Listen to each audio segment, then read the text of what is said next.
Hello everybody, this is Cheri at djsundry.blogspot.com, and we have another clean and simple card for you. But stick around, because at the end we're going to take this card up a notch and make something just a little bit different, but it'll still be simple, and I think you'll like the colors. So stick around and we are going to make that card. Okay, so to make the clean and simple version, we do not need many supplies, and this will not take us long to do. So I have a card base. This is actually one that I made. I cut out of paper that I had. It's this color is actually called Colonial White. It's an old Close to My Heart color. I believe that they discontinued this years ago, but it's kind of a cream color, but it's a little bit deeper than your normal cream. Then I'm going to use my corner chomper. I'm going to use my archival black ink. I have this Catherine Pooler stamp set. It does not have a name on it, so we're going to call it Enjoy the Little Things, because that's why I bought it. That and that cute little bicycle on there, and we're going to use that. And then I'm also going to use this old stamp from Close to My Heart called Sunny Thoughts. It was a stamp of the month, and it had mostly sentiments, and it did have a few little embellishments, and we're going to use this vine. We're not going to use the flowers or anything, although we could. That would be really cute too. So we're going to just jump right in. Now, the first thing that I have done is I've already set my stamp platform with the center stamp. Now, I'm going to tell you, this is not the first time I've shot this video, because the last time that I shot it, I tried to stamp all of them at once, because I mean, I'm using the same color, why not, right? Yeah, did not work. Do not recommend doing that, not even with a stamp platform. I also don't recommend putting your magnets together like that, because that's not good for your magnet or your finger if it gets in the middle of the way. Okay, so we've got our paper down, magneted down, and then I am just going to come over here and I'm going to really ink up my stamp. Now, you may be wondering why I chose this archival black ink. The reason I chose it is I just really like the dark black that this black soot archival ink gives you. Yes, I have the archival jet black. I've used it for years and I love it. I have VersaFine black. I also like that, but I really have enjoyed using this black soot color. Now, I have also learned that that magnet in the corner does not work well when I have it down there. So you may be wondering why I'm stamping over on the right side all the way of my stamp platform. The reason why I'm stamping over there is because I have the whole card base, because this is a one-layer card. Like I said at the beginning, when I said clean and simple, I meant clean and simple. So I'm going to need to stamp it again. And I found with this black outline stamp, you do have to stamp it more than once sometimes. Now, when I was doing my clean and simple layout, I actually did 24 of these, I think. And so the stamp had a lot more ink on it. You still have to be careful, because I have done this one more than once with, let's just say, it looked like you need to see the eye doctor, because it was a little bit blurry. Alright, I'm going to try one more, just to, you know what, I think I'm just going to let that one go, and we're going to set that aside. I know I'm not cleaning it, but that's because I plan to use it again later in the video when we do our next one. So now let's set up our next one, using our normal, the other card that we did as a guide. I'll be honest with you, the reason I ended up putting this vine on the original card was simply because I had off-centered it too much, and so I needed something to balance out the top, and to keep it clean and simple, I was struggling with that a little bit. So, but again, I like the way it ended up, so we're all going to be good. Okay, so we're just going to stamp down that vine. You know, part of the purpose behind this series is to do them clean and simply, but it's also to use some of our old supplies. Now, I am going ahead and cleaning this stamp off because I happen to think if I don't clean it off for the next one, we are going to run into some trouble when I go to stamp my image, when I go to set it on my board. So we're not going to do that. I'm going to clean it off. Okay, finally we have the sentiment here. And this one is a fun sentiment, and I loved what it said. It says, "Life is a beautiful ride with you by my side." So I really like that sentiment. I thought this would be fun for, actually the other one I'm going to make for my husband. The one that we're going to dress up a little bit. And I think I've used this stamp for him before too, because I periodically get cards just for my husband. So simple, simple card. So let's see. Now this, I did not swirl, I did not slide off. This is actually the way this stamp image is. The font that is used makes it almost look like you have double vision a little bit. Oh, let the camera focus, because it does have the extra loops on it. That's just the font that they use. Okay, so we are almost done already. I told you this was super, super simple, clean and simple. So my bone folder is buried over here somewhere. I've had such a massive card making, I don't want to say frenzy, but I've been making so many cards that I have a mess. I'm going to have to clean before I make very many more. Okay, so now to finish that off, the only last thing that I wanted to do is I pulled my corner chomper, and I am going to tell you that my corner chomper is a bit old, and it doesn't always chomp quite as cleanly as I would like, but I still use it, and that time it chomped beautifully. I still use it, and then if I need to go back with some scissors, I go ahead and clean up the edges just a little bit with some scissors. But this one actually did okay. So we're going to set that aside. There's our clean and simple card. Now let's work on the next version.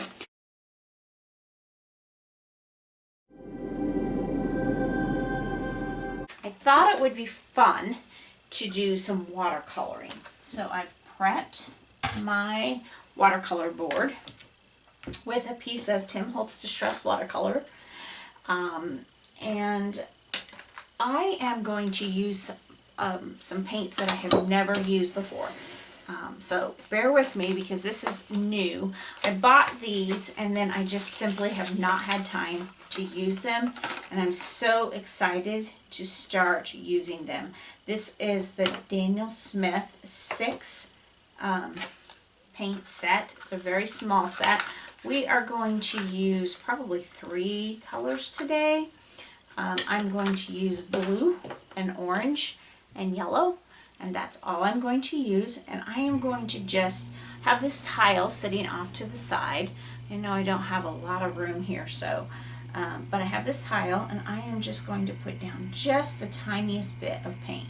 I don't want to use too much of this because I'm just going to create a wash on the back. I thought that would make a really pretty background that would just kind of take this card just a little bit up to the next level. So I am just using just the tiniest bit of paint. And let's grab a brush here. I have some water sitting out to the side, and I want to start by watering these back a bit. Now I think that probably even with this paint, I think that I probably have more here than what I really need.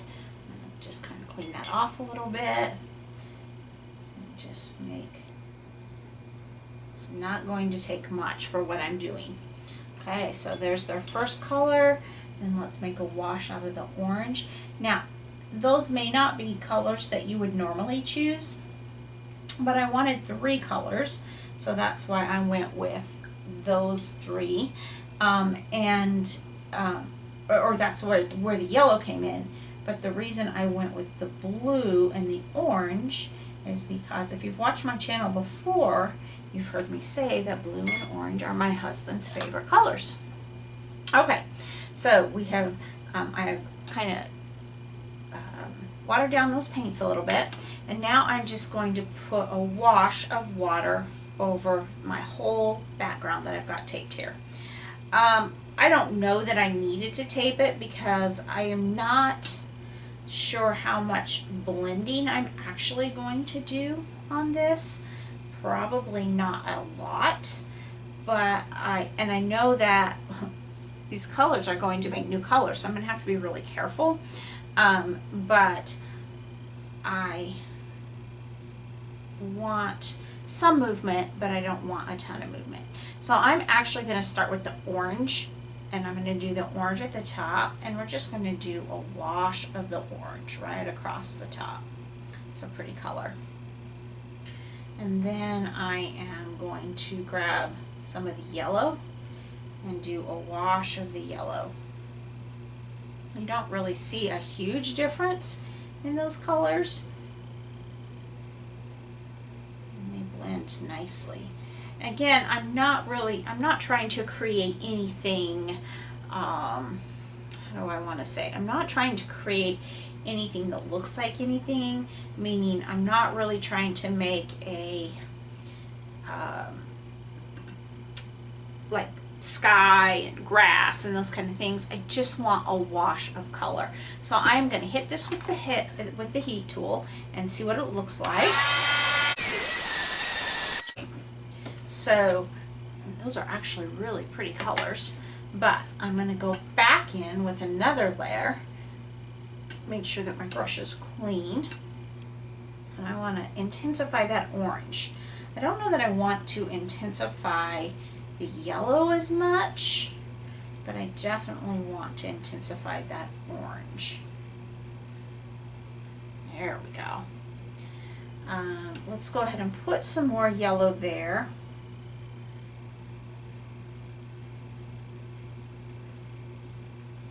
Wow, I actually really like that, even though I wasn't planning to intensify. I did, and look at that. Now I do want to bring that blue up higher into the yellow than what it is now, so that'll probably create just the slightest bit of green, and I'm really okay with that, even though that's not the color I was going for. My goal is to just really put some color on this paper. And I did not get that brush very clean. That's okay. Alright, I'm going to hit that again with the heat tool. Now, remember that it's really not my goal to create a scene per se. I just wanted a wash of color. I'm going to have to see how that works out, because that may look a little bit funny. Like, I don't know, like they're floating in the air. But I'm hoping it's going to work out okay. I did not pre-prep this at all. This is what you see is as it comes. This is what you get. Alright, so we've set that aside. And now I'm going to set back up to stamp. So I'm going back into my stamp tool. And this time I still, because my stamp is already set up over on this side, this time I'm just going to pay attention a little bit to set this up in the middle as close as I can. So I have this piece, and I have it that it's right at 4 1/4. So I am going to put that right on, let's see, the 8 1/8.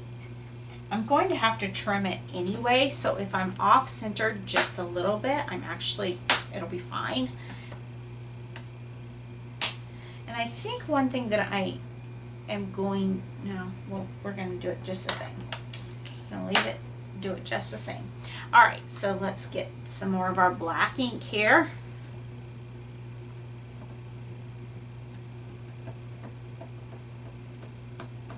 So this is maybe not clean, but oh, nope, I was off. I think I double check that. Come over just the slightest bit more.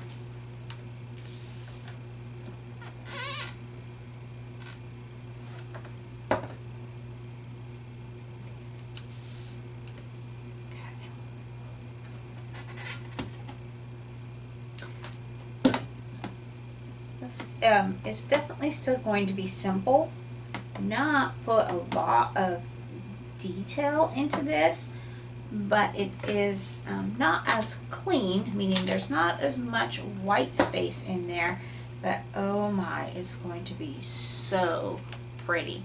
And I think I'm going to just leave that just like it is. I'm not going to take any chances with it. Clean that off and let's bring in the bike. So I want to be really careful with this bike because it might still have some ink on it. So when I set it there, I want to make sure, and I'm going to go up higher because I have decided I am not going to put that top one on there because I just kind of like it with the blue, almost like a sky, even though that was not my intent. Alright, so let's ink that up. And I am going to ink. It's probably about time for me to re-ink this little ink pad. I hadn't decided if I wanted to buy the big set of his pads just to get this black one because the other colors are not colors that I use frequently. And so for now I'm just going to keep using the little one, but I don't know. I may end up getting that bigger one at some point. Alright, let's see how that image looks. Oh, beautiful. That worked out really well. So now I have two choices. I could go ahead and go put in that top, but I'm not going to. I like it just the way it is with that color in there. I could trim it, or I could leave it and leave it kind of, I don't want to say catawampus, but it kind of is catawampus because the border isn't super straight. I'm going to actually cut it and take off the white and then let the card base white speak for itself. So this one may end up being a little bit narrower than I would normally make my card bases, and I'm okay with that if it is. Now I'm not super worried if it looks like I'm a little bit off on being straight, because you won't even know by the time. The reason I'm off is because the tape wasn't straight, and you won't even know the difference. So now I'm going to look at my size here. So I am actually closer to 3 3/4. So normally my card base would be 4 inches wide. So I want to take that into account when I'm taking care of the top and bottom, although it may just kind of fix itself. We'll see. We'll measure it all out. And as long as it's, whoops, take off a little bit more. Alright, what do we have there? I like that a lot. Alright, so now I've got about 3 3/8 by about 5. I think that's really good, so we're just going to go with that. Now I did not choose a colonial white card base. I actually just had a white card base in my stash, and it's actually going to look the same kind of width. We're going the tall way, but it actually is going to be a top folding card because that just happened to be the card base that I pulled. Now I am going to go ahead and just use my ATG gum on this one. One thing that I didn't mention is that I used the smoother side of the Tim Holtz Distress cardstock, watercolor. If you've worked with his cardstock before, and all watercolor, well, not all, a lot of watercolor has kind of a smoother side, but not quite as pronounced. I'm not used to it being as pronounced as what his is, but I wanted the smooth because I felt like it would be easier to stamp my image. And I knew that that image could be challenging as it is. And so I wanted that smoother side to get a cleaner image. So I think I am just going to call it a day with that. I really like the way that turned out. It was still very simple. Took a little bit longer on the video, but very, very simple to do. So we have our original Super clean and simple, super easy. I did a bunch of these in not very long. It probably, I don't know, probably took me a couple hours to do 24 of these really quick. If you wanted to kick it up a notch, you could put some watercolor in the back. You know, you could also, and I have done this before, you could go in and you could color your bike either with your markers, your Copics, your Tim Holtz Distress markers. You could color them with colored pencils, but I just liked how crisp and clean that black on that off-white was, and I really like how crisp and clean it is on these colors. So thanks so much for stopping by today, and remember, take some time to enjoy the little things. Have a great day. Bye.